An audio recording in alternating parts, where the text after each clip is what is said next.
Assalomu alaykum hammaga.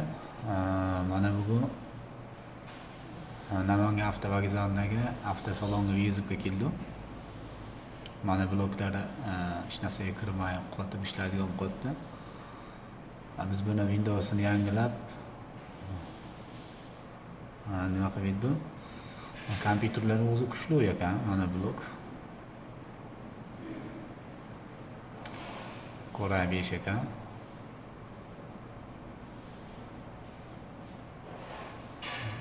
Core i5 12 paketli ekan, yaxshi ekan. Bunga Windows bosdi, Windows bilan aktivatsiya bo'lyapti. Men sizlarga mana endi bitta narsa ko'rsataman. Windows bosgandan keyin driverlarni o'rnatishda ko'pchilikda muammo bo'ladi. Shu muammoni eng oson yo'li internet to'lab olasiz. Wi-Fi bizda yo'q. Mana endi parametr, mana настройка kiramiz. Обновление kiramiz. Banka обновлениеga bosib qo'ydim mana. Mana shu yerga обновлениеga bosilsa, mana paxta qo'raman. Ko'rsatishga oldim. Windows o'zi hamma driverlarni o'rnatib oladi. O'ziga kerakli qaysi biri yaxshi tushadi, o'zi topib o'rnatib oladi. O'chib yongandan keyin holatini ham o'zi ko'rsatamiz.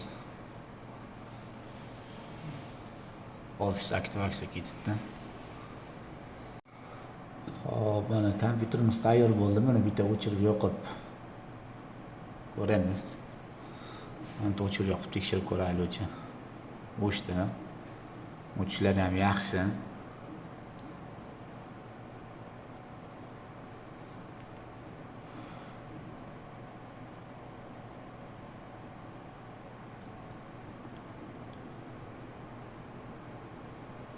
Yo'nishlari ham tez, mana oldingidan ancha yaxshi.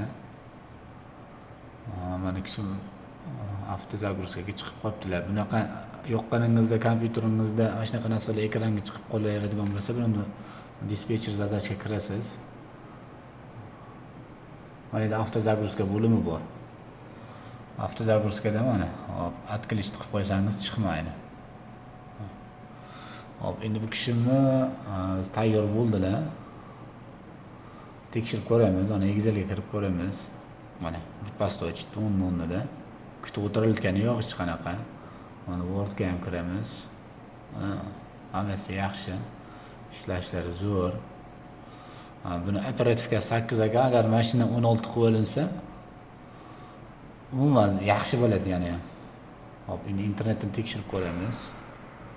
Internet ishlashlari yaxshi. Hop, mana internetga ham YouTube'ga nima deymiz? Endi oqilamizda Yasir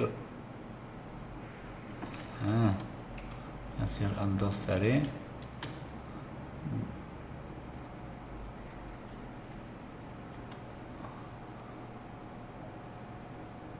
oqilamizda Yasir al-Dossarina mu'minun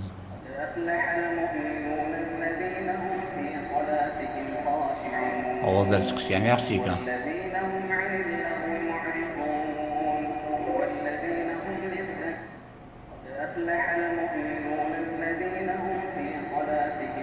Ana qaytisini bo'riga qo'yaylik uchun sanamiz 180 ekan.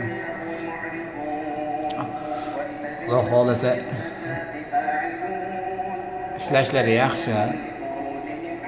Biz bu oyatda to'xtatamiz. Agar kimda kompyuteri qiynalib ishlashda muammo qilayotgan bo'lsa, murojaat qilinglar. Vizib xizmatlarimiz bor. Bergan mana shu vizibga kelganmiz. Avtosalon mana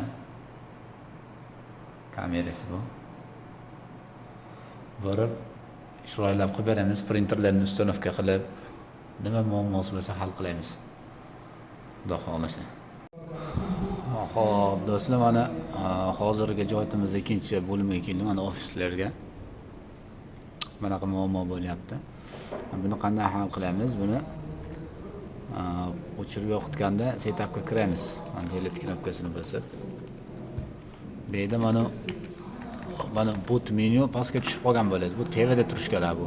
Mana birinchi o'rinda turish kerak mana. Birinchi bo'lib kompyuter shuni o'qiydi. pastga tushib qolganning hisobiga hozirgi holat chiqib qolgan mana.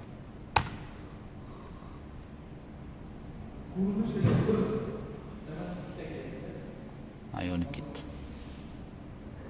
Bu yerda mana printerlar bor ekan, printerlarga hamma kompyuter mana shu yerda printerga ulab, setdan pechat beradigan qilib beramiz. Hop, mana do'stlar, buni sozlab bo'ldik. Bitta o'sha yerda uchada ana rangli printerimiz turibdi. Shundan set orqali pechat qiladigan qildim, mana oldi. Biz tekshirib ko'ramiz. Pechat qilamiz.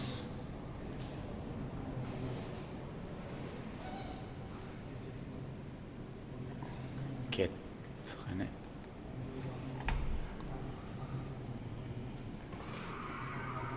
Yo'qqa borib tekshirib ko'ramiz. Hop, mana bu yerda pechat berilgan bo'lish kerak. Mana.